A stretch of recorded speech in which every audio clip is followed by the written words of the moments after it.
the Brent crude prices, which have crossed the $100 per barrel threshold on the higher side, but traders continue to remain under pressure. The Iranian oil embargo and the supply concerns from Norway push prices higher, but low demand put a dent in the further gains. The crude prices have gained nearly 14% in previous 3 sessions, but today you can see 0.5% of a decline coming in for the NYMEX and the Brent crude prices on your screens there. For more on crude, we are now joined by Azleen Ahmed. He is editor crude oil at Argus Media and joins us on a phone line from Singapore. Azleen, hi, welcome to the show. How have you looked at the crude prices, the kind of run-up that we saw in the previous 3 sessions and some breather that the prices are taking today? Yes, go on. I think that the prices, obviously, as you mentioned, went up quite a lot on the Iranian threat, which came at the time when the Norway strike was continuing. And from what we understand, the Norway strike has already shut about 250,000 barrels a day. So I think those factors are the main reasons for the crude oil prices. But it should remain quite supported until I think there is some indications of Iran backing off, or the market is more confident that Iran will not make good on its threats. Azleen, what's your sense? Where could the prices be headed from here on? I mean, the kind of volatile moves that we have seen in the previous quarter and the way July has started, what's your sense? Which direction could the prices be taking?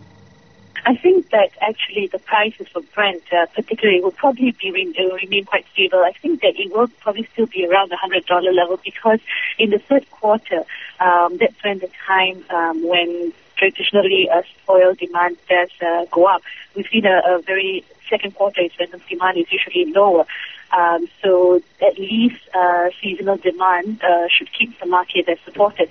But also at this point, with Saudi Arabia production still high, OPEC, most of the OPEC Middle East producers still keeping their production high, there isn't an actual supply shortage to meet the demand. So if you look at the fundamentals, we think that it's still fairly stable and slightly oversupplied. So that will probably limit the gains in Brent, and I doubt if we're going to see a big increase in Brent unless something happens in Iran. Also, Azleen, this is a period when you are looking at that hurricane season in the U.S. Also, the supplies are on the are on the higher side. Do you think all of those factors could be a bit supportive here? I think that for this U.S. supplies rising, it is definitely a bit of a very factor. And going forward, towards the end of this year, we do think that oil prices for the U.S. crude will probably hit lower rather than hit higher. And we could see oil prices maybe lose another $10 if you're talking about towards till the end of 2011 or early part of 2015, just because U.S. production is still continuing to rise. Azleen, also it's the U.S. presidential elections and many commodities tend to move in a pattern ahead of that as well. Would you see that as one of the factors too? I'm sorry, could you repeat the question? The U.S. presidential elections and the movement in many of those commodities do follow a cyclical pattern there as well. Do you see it that way too? I guess, the geopolitical, the headline news will still have an effect, but I think that at this point right now, the oil market itself seems to be moving more in line with fundamentals, and less on the headline news like the elections. It may have on a day-to-day basis, it could make the market a bit volatile. But I think that on the whole, looking at the next quarter, the market is looking more at the demand and the supply, and just concerns about Eurozone demand rather than just the elections. All right, Azleen, we'll let you go at that. Thank you so much for joining us. So that's the view coming in from Argus Media. $100 per barrel is how the Brent is trading, and they feel that this is a fair price, and you might see consolidation happen for a longer time around these levels. Not just crude, but gold prices also are trading higher on expectations that the European Central Bank will take steps to ease liquidity in the Eurozone. Right now, gold prices have been holding around that 16.20 mark. We've seen nearly $20 of gains coming in for that commodity as well. Let's go across then to Vijay Bambani. He's author, CEO, VSPLindia.com. Vijay, what's your sense, especially in case of crude prices? I mean, tomorrow is the ECB meeting. Today the US markets are shut, so you might be looking at exaggerated moves coming in. But what's your sense? How would you want to trade in the the crude prices right now? Manisha, there's a tight band of 4780 to 4800 levels, above which, should MCX crude start to sustain, I think there would be a further upthrust in the absolute near term. By absolute near term, I mean today and tomorrow, which could see another percent and a half move possibly on the upsides. So I would like to wait for a confirmed breakout and a sustained trade above this 4800 levels.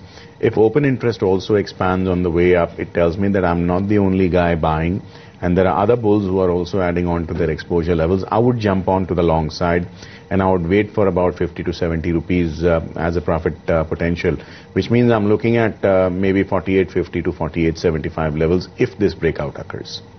Vijay, what's your sense in the base metal space as well? Because while the sentiment is quite bullish, markets are looking towards QE3 and some movement coming in from China as well. The data from US in sense of factory orders was positive as well. Do you think it's good enough to start pushing prices higher from here?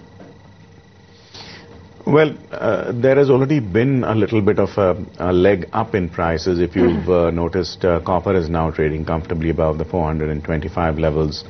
Aluminium is inching higher. As a matter of fact, I have a high-risk buy call on aluminium and the 106.5 levels on the MCX July series. I would hold these long positions with a stop loss at 105.5, and I would expect to book profits close to 108. Should aluminium actually start to trade above the 108 levels, I would not mind enhancing my exposure on the long side. Should copper start to trade sustainably above the 428 levels, I think that's another bullish trigger for players out here. Should zinc start to trade above the 108 levels, that's another fresh buy call. So I do expect optimism to kind of set in, but I still think it's early days yet. Maybe after the announcement, there could be this price breakout which I'm looking out for. So probably waiting for a session or two would make eminent sense. You know, we don't talk too often about the steel prices, but there has been good gain, Vijay, into that as well. 2.5% of gains coming in today on the exchanges. As you pointed out, there has been a leg up in most of those commodities as far as the base metal sector is concerned. 1 to 1.5% of gains coming in on LME as well. Do you think it's sustainable, especially for the steel prices as well? Manisha, ironically that you bring up steel prices, if you've noticed how Tata Steel was moving throughout the day, that was amply reflecting what the market or possibly the traders think is likely to occur. So if the traded volumes, open interest and price patterns of Tata Steel are anything to go by, I think in the next couple of trading sessions, yes, steel prices are likely to remain buoyant, barring any kind of market unfriendly development or announcement coming in from the meet that we're expecting. I think in the next couple of trading sessions at least I would like to play along.